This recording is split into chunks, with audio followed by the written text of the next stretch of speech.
Hello everyone, welcome to our YouTube channel the Economics Club of India.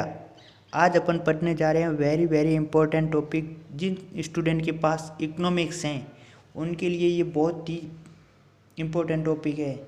ये micro economics का most important topic है, जो कि UG PG जहाँ तक कि यूजीसी नेट एनटीए का बहुत ही इम्पोर्टेंट या फेवरेट क्वेश्चन बनता है।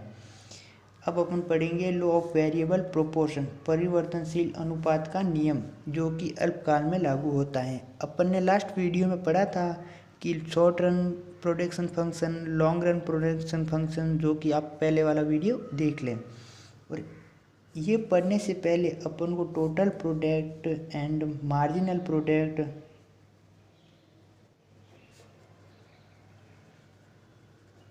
Product and average product, average product का ध्यान होना बहुत ज़रूरी है। टोटल प्रोडक्ट क्या होता है? ये एक अवधि में हुए कुल उत्पादन को मापता है। टोटल प्रोडक्ट टीपी द्वारा अपन शॉर्ट में इसको लिखते हैं। और एवरेज प्रोडक्ट्स मीन्स ये होता है कि जैसे ये प्रति इकाई परिवर्तनशील इकाई के उत्पादन को दर्शाता है। एवरेज प्रोडक्ट बराबर कुल उत्पादन टोटल प्रोडक्ट, परिवर्तनशील कारकों की कुल इकाइयाँ,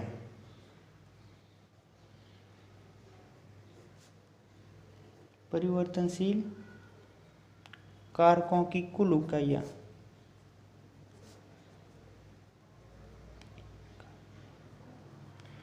परिवर्तनशील फैक्टर अपन ने क्या माना है? लेबर। तो इस यहाँ पर अपन लिख दिया लेबर। ये हो गया अपने एवरेज प्रोडक्ट। अब अपन पढ़ेंगे मार्जिनल प्रोडक्ट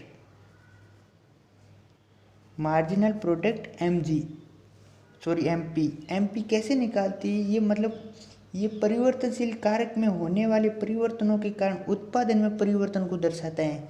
जैसे टोटल उत्पादन में परिवर्तन कितना हुआ, मार्जिनल प्रोडक्ट टोटल प्रोडक्ट में कितना चेंज हुआ, किसके सापेक्ष, मतलब टोटल अपन परिवर्तनशील कारक की इकाई में परिवर्तन करने पर टोटल प्रोडक्ट में कितना चेंजेज हुआ, उसको ही ये मार्जिनल प्रोडक्ट कहा जाता है। जैसे अपन लेबर की इकाई पहले अपने पास 5 थी, अपन ने 6 करने पर तो टोटल प्रोडक्ट में कितना चेंजेज हुआ, इसको ही अपन मार्जिनल प्रोडक्ट कहते हैं। मार्जिनल प्रोडक्ट का ये ऐसे भी अपन बना सकते हैं, marginal product total product N minus 1। इस फॉर्मूले से अपन एमपी निकाल सकते हैं। अब अपन एमपी निकालेंगे एक टेबल के द्वारा। अपन टेबल यहाँ पे बनाएंगे। यहाँ पर अपन लिख देते हैं variable factor, number of variable factor लिख देते हैं। यहाँ अपन लिख देते हैं टोटल प्रोडक्ट, और यहाँ लिख देते हैं अपन एवरेज प्रोडक्ट, और यहाँ लिख देते हैं अपन मार्जिनल प्रोडक्ट। अब यहाँ लिखनी, जैसे अपन ने variable number of variable factor, labour की संख्या पहले 0 थी, फिर 1 2 3 4 5 6 7 8 9 तक अपन ने लेबर ले लिया। फिर अपन टोटल प्रोडक्ट कितना हुआ, अपन जैसे लिख देते हैं यहाँ पर अपने 0 4 10 18 24 28 30, यहाँ पे भी 30, और फिर वापस से अपना घटने लगे 28 और 24। ये अपन ने इस अकॉर्डिंग लिखा है। जैसे पहले तो प्रोडक्ट बढ़ रहा है, बहुत ही स्पीड से बढ़ रहा है। यहाँ तो 4 प्रोडक्ट बढ़ा, यहाँ 6, यहाँ 8, फिर वापस अपना घटने लगे। नहीं सॉरी, घटा तो नहीं, बहुत कम से बढ़ा है। जैसे 4 से 8 6 ही बढ़ा है जैसे अपना, फिर 4 बढ़ा, फिर 2 बढ़ा, फिर 0, फिर -2 हो गया, फिर -4 हो गया, मतलब एवरेज प्रोडक्ट। अब आपको पता हो तो अपन एवरेज प्रोडक्ट कैसे निकालते हैं? एवरेज प्रोडक्ट मैंने बताया था आपको, एवरेज प्रोडक्ट बराबर टोटल प्रोडक्ट बटा लेबर। टोटल प्रोडक्ट पहले 0 तो 0 मान लिया, टोटल प्रोडक्ट 4 और लेबर ऑफ संख्या कितनी है 1, 4 में 1 का भाग देने पर 1 ही आएगा। 10 टोटल प्रोडक्ट टू लेबर की संख्या, तो यहाँ 5 आ गया। और 18 और 3 लेबर संख्या यहाँ 6 आ गया, इसको भाग दिया तो और अपने 6 आ गया। 28 में 5 का भाग दिया 5.6, इसी प्रकार आप इसमें भाग दे दो, ये 5 आ गया। 30 में 7 का भाग देने पर 4.2 आ गया। 28 में 8 का भाग देने पर 3.6 एंड 24 में 9 का भाग देने पर 22.6 आ गया। अब मार्जिनल प्रोडक्ट कैसे निकालते हैं, मैंने आपको बताया है। मार्जिनल प्रोडक्ट MP बराबर change in total product in change in labour. Labour में तो कितना हुआ है, एक का ही हुआ है, तो किसी में डिवाइड करोगे तो वो सेम संख्या आएगी। जैसे हम मार्जिनल प्रोडक्ट में टोटल प्रोडक्ट में कितने का, यहाँ तो अपन 0 लिख देते हैं या फिर कोई मत। यहाँ से यहाँ कितना आया 4, फिर इसमें साइंस कर दो 6, 8, 6, 4, 2, 0। जैसे यहाँ से यहाँ 0 हुआ है, फिर यहाँ -2 आ गया, फिर यहाँ से -4 आ गया। मतलब ये हुआ कि पहले तो एवरेज मार्जिनल प्रोडक्ट बढ़ रहा है, फिर एक ऐसी कंडीशन आ गई बहुत स्लो स्पीड से बढ़ रहा है, फिर बराबर 0 हो गया, घटता हो फिर पहले बढ़ रहा है फिर घट रहा है, फिर ऐसी कंडीशन आई 0 हो गया, फिर नेगेटिव में चला गया।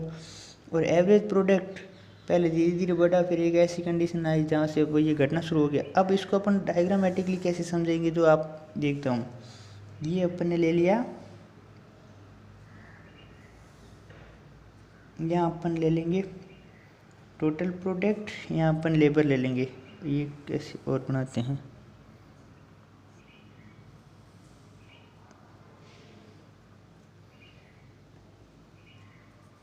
यहाँ अपन ने average product and marginal product अपन यहाँ पे ले लेते हैं,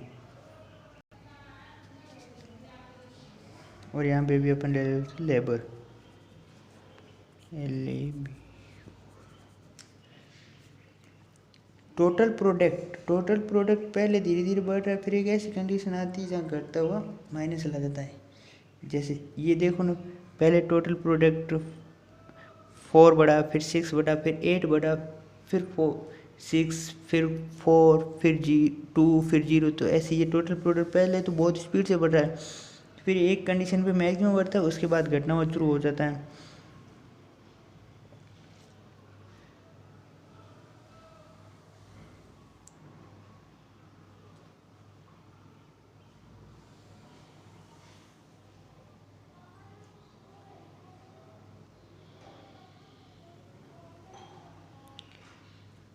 ये एवरेज प्रोडक्ट और ये टोटल प्रोडक्ट, और ये अपन बनाते हैं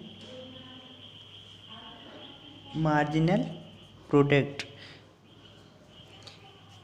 अब मैं आपको बताता हूँ, यहाँ 3 स्टेज बनती हैं। ये होगी स्टेज फर्स्ट,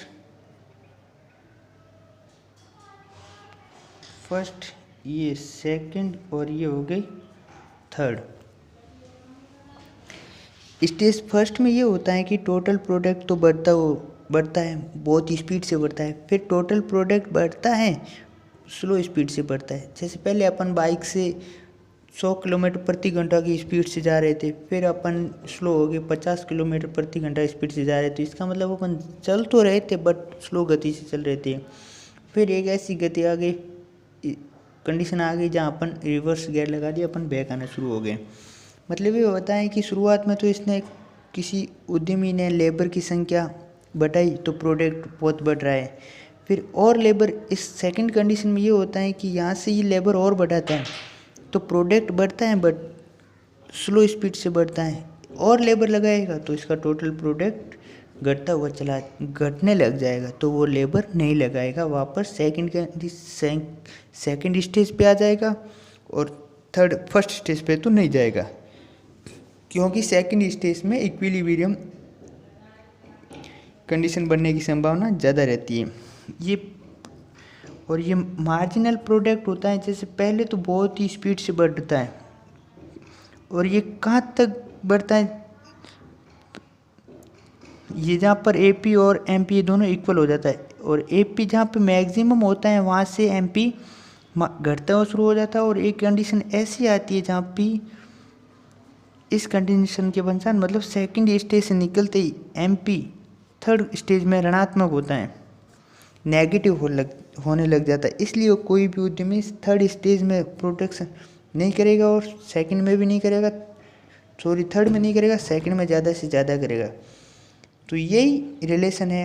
अगर अपन इसमें शॉर्ट क्वेश्चन ऐसे आ सकते हैं, जैसे जब एवरेज प्रोडक्ट मैक्सिमम होता है तो मार्जिनल प्रोडक्ट कितना होता है, मार्जिनल प्रोडक्ट उस कंडीशन के बाद घटना शुरू हो जाता है। जब एवरेज प्रोडक्ट बढ़ता है तो एमपी मार्जिनल एवरेज प्रोडक्ट के नीचे होगा या ऊपर होगा, तो मार्जिनल जब तक एपी बढ़ेगा तब एमपी उसके ऊपर होगा। यही रिलेशन होता है। तो इसलिए ज़्यादातर सेकंड स्टेज में ही अपन उपभोक्ता को संतुलन प्राप्त होता है, इसलिए सेकंड स्टेज में वो प्रोडक्शन करेगा। यही लॉ ऑफ वेरिएबल प्रोपोर्शन है। ये शॉर्ट रन में होता है, अपन लॉन्ग रन में नेक्स्ट वीडियो में अपन नियम पढ़ेंगे। थैंक यू, धन्यवाद।